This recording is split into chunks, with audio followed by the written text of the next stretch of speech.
السلام عليكم اخوان، كي دايرين؟ صافا مزيان.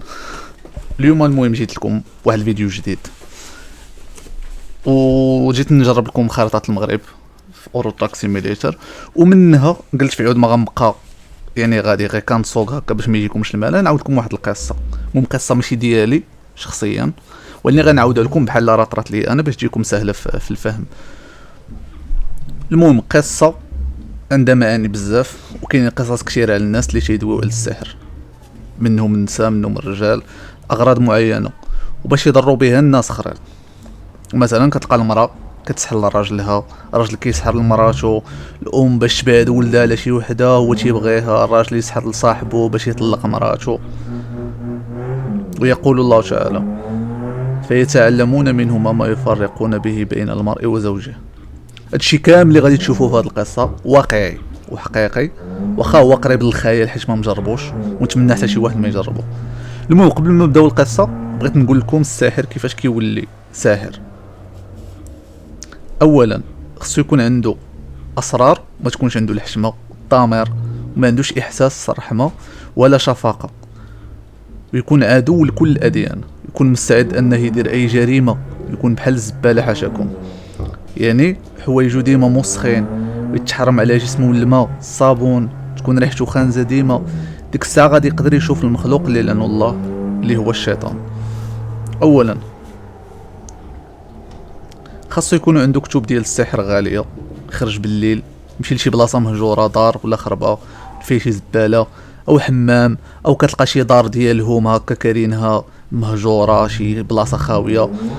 المهم كيمشي للبلاصه اللي يكون فيها الشيطان، كيبدا يحيدوا حوايجهم كلهم، يرسموا دائره، يرسموا في وسطها واحد الطلاسم اسماء الشياطين، يجيبوا اي حاجه في الضا يشوهوها يوسخوها يحطوها في وسط الدائره، يجيبوا نوع خاص ديال الحبوب يحطوا في وسط شي طبصيل ولا شي حاجه ويتحنا في وسط الدائره، ويبدا يغني بشي اسماء ديال بعض الشياطين. دابا ولد الساحر. المهم القصه ديال واحد الدري سميتو محمد، 24 سنه، موظف في شركه سياحيه. هو تيقول: بعد ما ساليت قرايتي بغيت واحد البنت من عندنا في الشركه سميتها ساره. دوزنا قصه حب طويله بزاف حتى قررت اني نمشي نخطبها، ولكن خلاص ضروري كان خاصني نتشاور مع عائلتي. في الاول استغليت الفرصه فاش كانت المجموعه العائله كلها، وقلت لهم انني قررت نخطب. كل شيء فرح، ماما فرحات بزاف، قالوا لي مبروك، ولكن مرات خالي قالت لي انا ننصحك تزيد تسنى شويه. بابا قال لي علاش؟ راه عنده 24 سنه، راه خصو يتزوج بارك عليه. قالت له: وانت شحال هادي باش تتعرف هاد البنت؟ قلت لها ومن بعد انا هو اللي تنقرر. واحد شويه نط وخلات لي لسه. ماما قالت لي واقيلا تقلقات حيت كانت باغياك لبنتها، راه كتعرفوا حنا العيالات عندنا في العائله في المغرب كي دايره. قلت لها انا اصلا ما تنفكرش في بنت خالي. المهم قالت لي الوالده: المهم مبروك ولدي، فوقاش غادي نمشيو نخطبوها؟ قلت لها ان شاء الله نهار الخميس الجاي. قالت لي مبروك.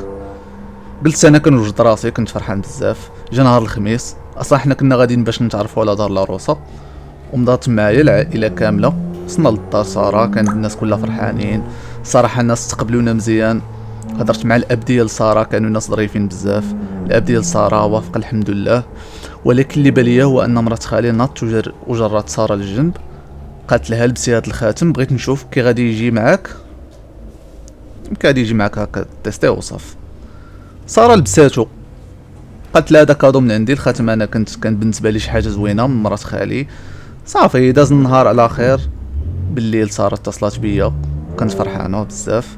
شحال حنا كنهضروا هي تقول لي: ساره ما تقلقيش مني، ولكن الخاتم اللي جابتو لي مرات خالك ما عجبنيش، مكتوب عليه شي حروف مخربقه وما مفهوماش.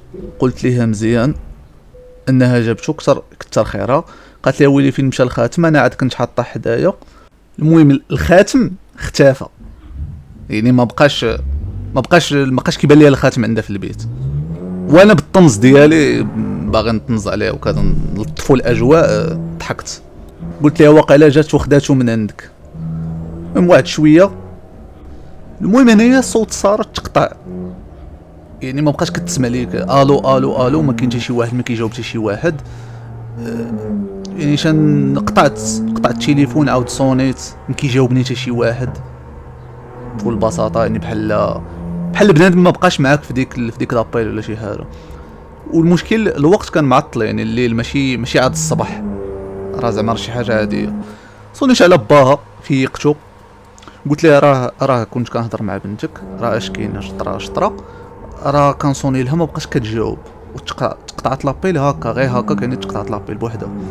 صافي ناض هو مشى عندها للبيت كيدقوا عليها، سمعت امها غوتات. بقيت بديت انا الو الو حتى شي واحد بقى كيجاوبني، مع كلشي واقيلا مصدوم ولا ما عرفت هادشي اللي قلت انا. صافي نتا انا في الليل لبست حوايجي، مشيت لعندها، تندق شافوني الجيران جاو عندي قالوا لي راه جات لومبيلونس داوها للكلينيك فلاني. صافي مشيت تبعتهم من الكلينيك تما، لقيتهم دخلوها لواحد البيت، قال لك فتلاقيت باها قال لك لقاوها طايحه في الارض، قال لك في عندها الدم في يديها، صبعانها زورق. صافي ما قال لك مشكله الدكاتره اللي تما وما فهموا والو. حتى راك كتعرفوا فاش كيكون شي طرا شي بلانا كيكون عنده علاقه بالسحر ولا الاطباء اصلا ما تيفهموش شنو كاين، حيت هما اصلا تيامنوا بداك الشيء ديال العلم، يعني ما غاديش تيق لك راه سحور دار، راه هادي تجيب لهم راسك راه تتخربق. صافي قال لهم داك الطبيب جا قال لي شنو عنده، قال له ما عرفتش، راه مازال ما عرفنا شنو عنده. المهم دار فيه با، قال له نتوما اش كتعرفوا، قال لهم ديوا راه كاين كلينيكا زعما احسن واطباء احسن، قال لهم ديوا لعندهم. صافي بداو تيدوروا ما لقينا حتى شي واحد ما عرف شنو كاين، حتى شي واحد ما عرف شنو قاصها، شنو المشكل اللي عندها. تا قالت لنا امها احسن بلان ديرو انا نعيطوا لها لشي فقي. صافي جاب لها باها غدا ليه فقي، قرا عليها شويه، هي تفاقت بحال فاقت مره اخرى، يعني ماشي ديك ساره اللي كنت كنعرفها انا شحال هادي، فاقت مره اخرى. كتهرس اي حاجه قدامها، كتخبش في راسها، يعني بحال تقول بنادم اخر. صافي نط شويه هكا محيحه، نط وهي تجلس. صافي رجعت لبلاصتها، نعسات، دازت شويه، فاقت، ما فهمت والو. لقات راسها مقموشه، كتقول لهم شكون قمشني شكون كذا، وهي هي اللي داك الشيء راسها. والمهم اخوان هنايا غادي يسالي الفيديو، انا عارفكم من الناس اللي غادي يتفرجوا راه غادي يبغيو يعرفوا شنو كاين كثر وشنو طرا شنو ما طراش. لا جيت ندير لكم هادشي راه الفيديو غادي يطول بزاف اقصى درجه. انا غنحاول نقسم لكم فيديو على بارتيات، حيت القصه اصلا طويله بزاف، يعني ما غنقدرش نكملها في دوزه وحده. بالنسبه للناس اللي عجبتهم ستوري ولا شي حاجه بغاو يعرفوا، المهم بغاو يعرفوا اكثر، بغاو يعرفوا شنو طرا شنو هادي، خليو لي كومونتير وشي لايك وشي حاجه، وان شاء الله المره الجايه نكمل لكم القصه بنفس الستيل. وبحال ديما تهلاو.